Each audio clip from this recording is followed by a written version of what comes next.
Salam dan bahagia Ibu dan Bapak guru hebat.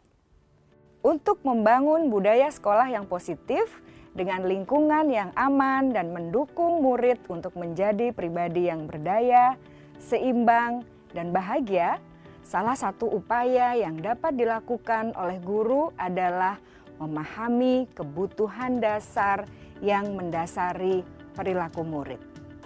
Pada video kali ini, kita akan membahas tentang 5 kebutuhan dasar manusia.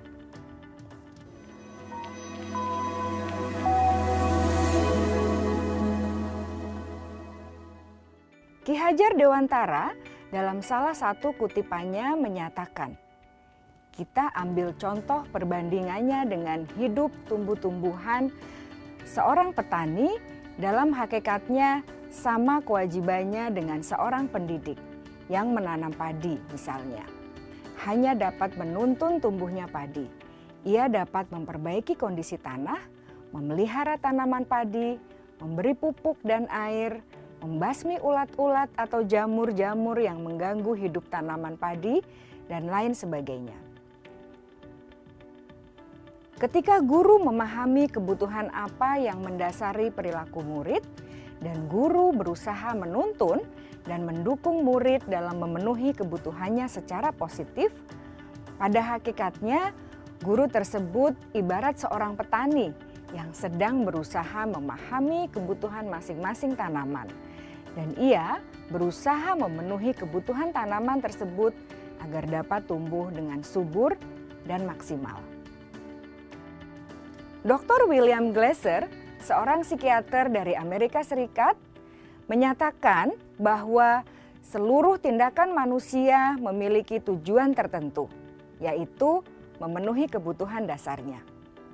Ketika kelima kebutuhan dasar telah terpenuhi secara memadai, maka murid akan tumbuh dengan seimbang dan bahagia. Sebaliknya, ketika kebutuhan dasar tidak terpenuhi dengan baik, maka seseorang akan mengalami emosi negatif seperti bosan, sedih, dan kecewa. Bahkan mereka dapat melakukan perbuatan yang bertentangan dengan nilai-nilai kebajikan atau melanggar peraturan. Dengan kata lain, perilaku buruk seseorang biasanya adalah respons dari kebutuhan yang tidak terpenuhi. Namun, mereka tidak tahu cara untuk menyampaikannya. Ada 5 kebutuhan dasar manusia menurut Dr. William Glasser, yaitu yang pertama, kebutuhan untuk bertahan hidup atau survival. Yang kedua, kebutuhan untuk merasa diterima atau love and belonging. Yang ketiga, kebutuhan akan kebebasan atau freedom. Yang keempat, kebutuhan akan kesenangan atau fun. Dan yang kelima, kebutuhan akan penguasaan atau power.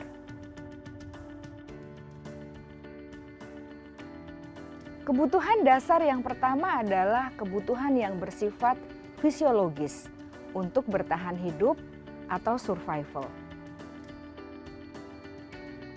Misalnya, kesehatan, rumah, dan makanan. Kebutuhan biologis sebagai bagian dari proses reproduksi, termasuk kebutuhan untuk tetap bertahan hidup. Kebutuhan untuk merasa aman juga termasuk dalam kebutuhan ini.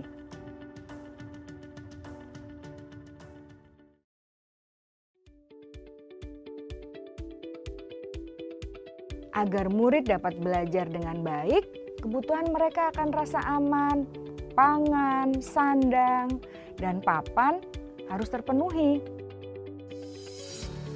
Bagaimana mungkin mereka dapat belajar dengan baik bila mereka datang ke sekolah dengan perut yang lapar atau bila rumah mereka kebanjiran?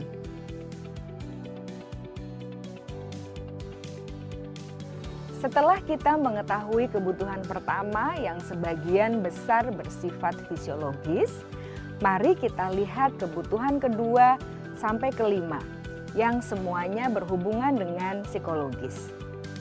Mari kita lihat kebutuhan yang kedua, yaitu kebutuhan akan perasaan diterima oleh kelompok atau komunitasnya, atau kebutuhan love and belonging. Kebutuhan ini meliputi keinginan untuk tetap terhubung dengan orang lain seperti teman, keluarga, teman kerja, dan kelompok di mana kita tergabung. Setiap murid ingin menjadi bagian yang berharga dari kelas dan juga sekolah. Mereka juga ingin diterima oleh orang lain dan kelompoknya. Bahkan murid yang terlihat paling cuek pun jauh di dasar hatinya pasti ingin merasa diterima. Sebagai guru seharusnya kita dapat menerima murid kita apa adanya, sesuai dengan kodratnya. Karena setiap murid adalah unik. Mereka memiliki kekuatannya masing-masing sehingga guru seharusnya bisa menciptakan kesempatan untuk murid berkolaborasi dan memiliki ikatan emosi satu sama lain. Murid-murid yang memiliki kebutuhan yang besar untuk merasa diterima, biasanya mereka belajar karena suka pada gurunya, dan mereka juga suka bekerja dalam kelompok. Kebutuhan yang ketiga adalah kebutuhan akan kebebasan atau kebutuhan membuat pilihan. Murid harus diberi kesempatan untuk membuat pilihan dan bertanggung jawab atas pilihan yang mereka telah ambil. Memberi mereka kebebasan bukan berarti membiarkan mereka melakukan apa saja yang mereka mau, melainkan lebih memberi mereka kesempatan untuk membuat pilihan, menyuarakan pendapat mereka dengan percaya diri, dan memberi mereka kesempatan untuk mencoba hal-hal yang baru. Pembelajaran dengan metode yang beragam dan menarik juga akan memenuhi kebutuhan murid tentang kebebasan ini. Pembelajaran berdiferensiasi di mana guru menyediakan beberapa jenis tugas yang bisa dipilih oleh murid sesuai minat mereka, sangat baik untuk mengembangkan murid menjadi lebih mandiri dan memiliki motivasi internal. Karena kebutuhan akan kebebasan pada dasarnya adalah kebutuhan untuk mandiri, memiliki otonomi, memiliki pilihan, dan mampu mengendalikan arah hidupnya sendiri.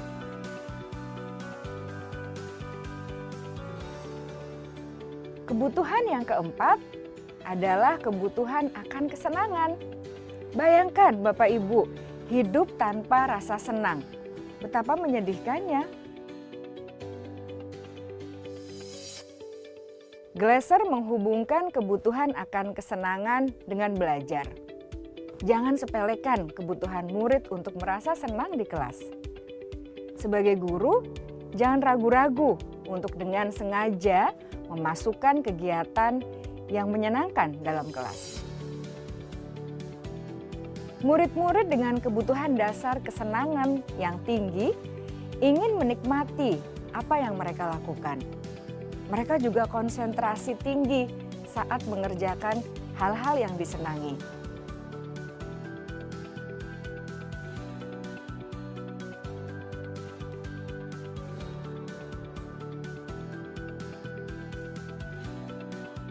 Kebutuhan yang kelima adalah kebutuhan akan penguasaan. Setiap murid memiliki kebutuhan untuk merasa kompeten, menjadi terampil, diakui pencapaian dan keterampilannya, didengarkan, bisa membuat dampak dan pengaruh, dan memiliki rasa harga diri. Mereka sebaiknya diberi kesempatan untuk membuat keputusan tentang hal-hal yang penting dalam hidupnya dan tidak merasa dikontrol oleh sistem sekolah. Pada murid yang telah menginjak usia remaja, seringkali mereka merasa tidak memegang kendali atas kehidupannya sendiri, karena guru kerap kali berpengaruh dalam mengambil keputusan. Murid-murid yang memiliki kebutuhan dasar akan penguasaan yang tinggi, biasanya selalu ingin menjadi pemimpin. Mereka juga suka mengamati sebelum mencoba hal-hal yang baru. Mereka juga perfeksionis dan merasa kecewa bila melakukan kesalahan.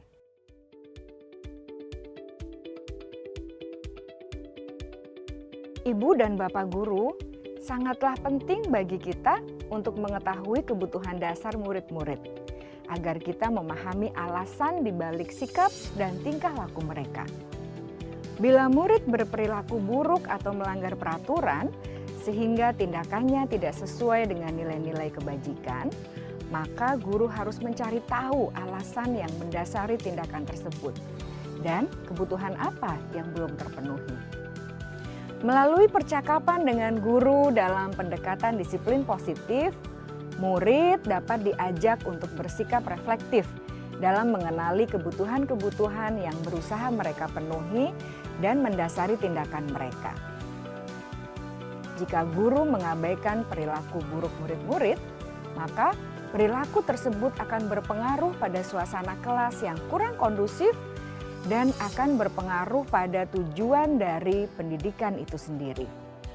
Ibu, Bapak guru hebat, mari kita menjadi guru yang lebih baik dengan memahami kebutuhan dasar murid-murid kita dan senantiasa membimbing mereka untuk menjadi pribadi yang berdaya, seimbang, dan bahagia. Salam dan bahagia, Ibu dan Bapak guru hebat.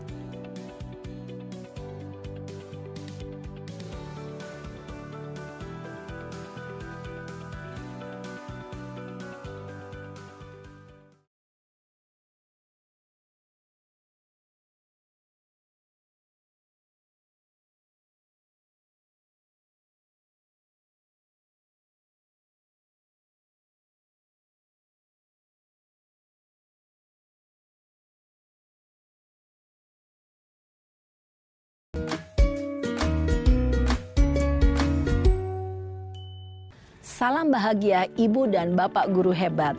Dalam penerapan disiplin positif restitusi, salah satu program yang dikembangkan adalah 5 posisi kontrol. 5 posisi kontrol dalam restitusi adalah proses perjalanan seorang pendidik agar dapat mengenali dirinya. Pada video kali ini, kita akan membahas tentang 5 posisi kontrol yang dikembangkan oleh Diane Gosson dan contoh penerapannya.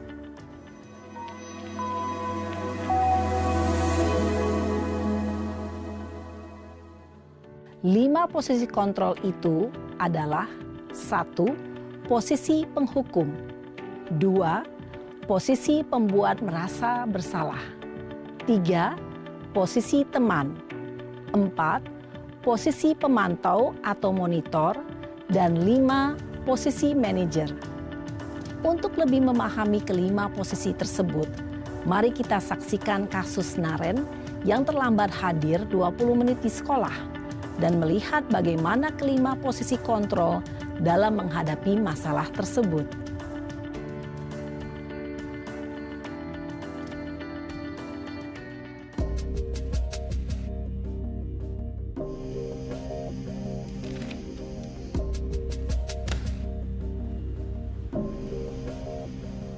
Naren! Sini kamu!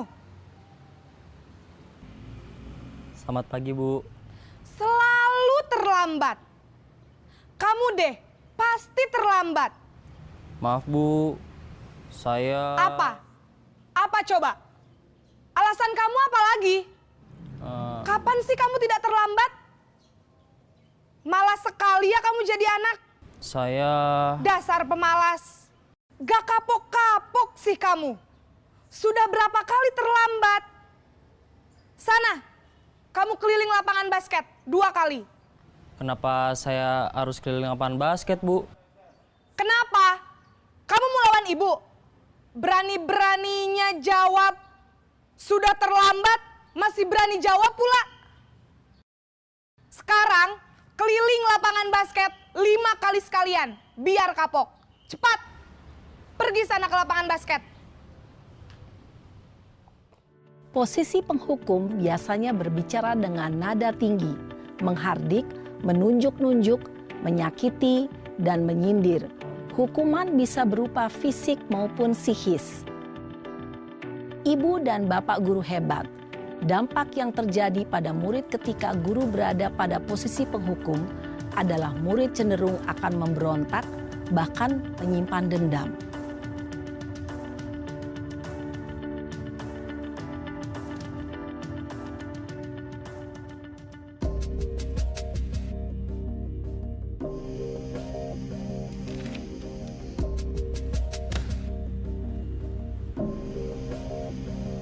Naren!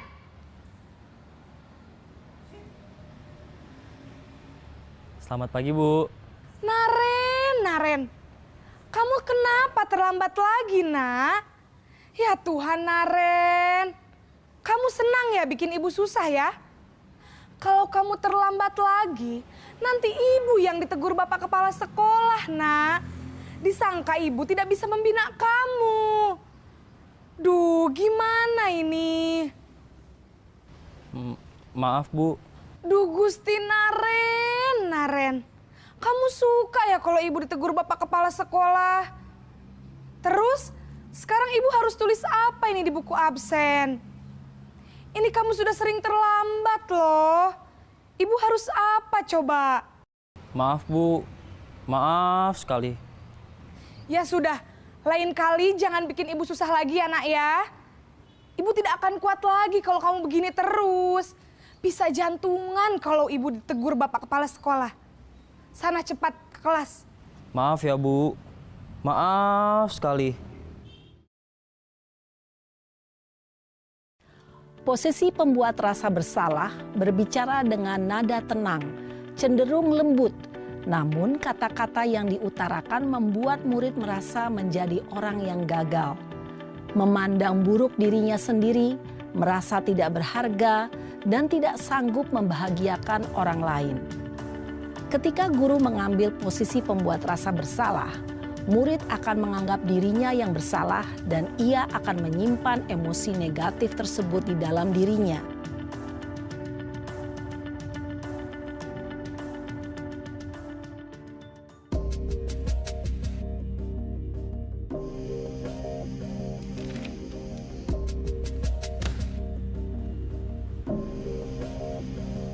Naren!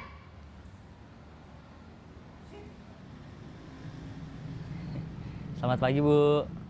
Wah, sudah jam berapa ini, Nak? Terlambat lagi ya, sayang. Iya, Bu. Habis ibu saya lupa bangunkan saya, Bu. Kamu malah menyalahkan ibu kamu. Kamu bukannya anak yang larinya paling kenceng. Kok terlambat sih?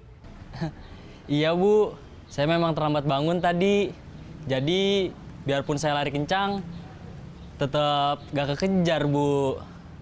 Ya sudah sana, nanti lain kali larinya lebih kenceng lagi ya. Biar gak terlambat lagi. Bikin seneng ibu, demi ibu. Bisa kan? Bisa lah, Bu. Ya sudah sana masuk kelas. Ibu beresin urusan absen kamu. Kamu ini ada-ada saja.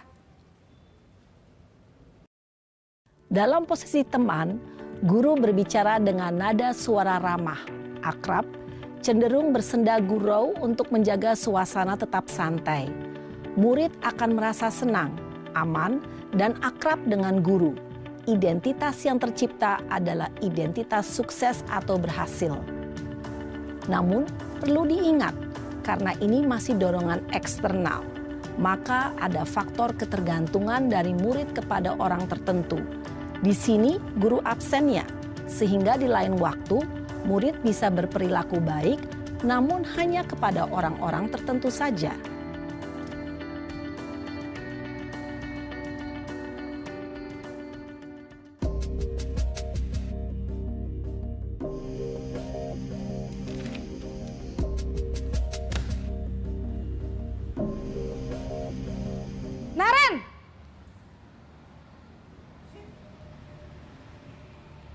Selamat pagi, Bu. Naren, apa peraturan sekolah kita tentang jam berapa kita harus masuk sekolah, nak? Kita harus di sekolah jam 7, Bu. Iya, betul. Sekarang sudah jam 7.20. Naren sudah tahu konsekuensinya jika terlambat hadir. Paham, Bu. Saya harus tinggal kelas pas jam istirahat selama 20 menit. Iya, benar. Konsekuensinya demikian. Jadi nanti jam 9.30 pas istirahat, kamu harus tinggal di kelas, kerjakan tugas tambahan untuk ketertinggalan kamu, ya? Baik, Bu. Posisi pemantau mengandalkan penghitungan atau data untuk mengontrol murid. Guru mengarahkan murid berdasarkan peraturan dan konsekuensi. Seorang pemantau menunjukkan bahasa tubuh dan ekspresi wajah yang datar dan cenderung formal.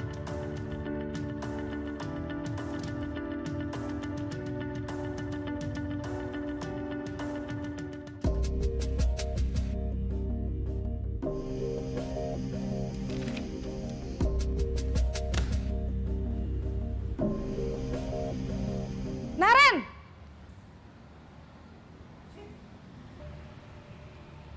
Selamat pagi, Bu. Selamat pagi, Naren. Maaf, Bu. Saya terlambat. Iya, sekolah masuknya jam 7, sekarang sudah jam 7.20. Jadi sekarang bagaimana ini, Naren? Maaf, Bu. Saya lupa setel alarm saya semalam. Baiklah, menurut kamu, keyakinan sekolah yang mana yang perlu kamu tingkatkan? Menghargai diri sendiri dan orang lain mungkin ya, Bu. Setuju. Jadi, apakah Naren meyakini prinsip saling menghormati tersebut? Iya, Bu. Saya meyakininya. Apakah Naren bersedia memperbaiki masalah keterlambatan ini? Bersedia, Bu. Bagaimana kamu akan perbaiki masalah keterlambatan ini? Saya akan coba untuk tidak lupa menyetel alarm saya, Bu. Baik, kalau Naren lupa menyetel alarm di rumah, ada orang yang kira-kira bisa bantu mengingatkan tidak? Ada, Bu. Kakak saya, Kak Ema. Ada lagi selain Kak Ema? Selain Kak Ema, ada ibu saya. Baik, jadi yang mengingatkan Naren adalah Kak Ema dan ibu kamu ya? Kira-kira akan mulai setel alarm kapan nih, Naren? Setelah pulang sekolah, akan segera saya lakukan.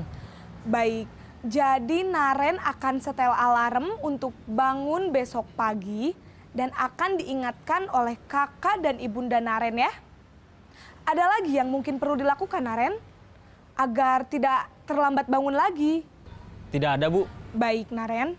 Terima kasih untuk kerjasama kamu. Sekarang kamu perlu kembali ke kelas untuk belajar. Baik, Bu. Terima kasih. Posisi manajer adalah posisi kontrol yang disarankan untuk membimbing murid memiliki sikap disiplin yang positif, yaitu murid yang mandiri, bertanggung jawab, dan dapat memecahkan masalah. Tujuan dari posisi ini adalah agar murid dapat berefleksi atas tindakannya.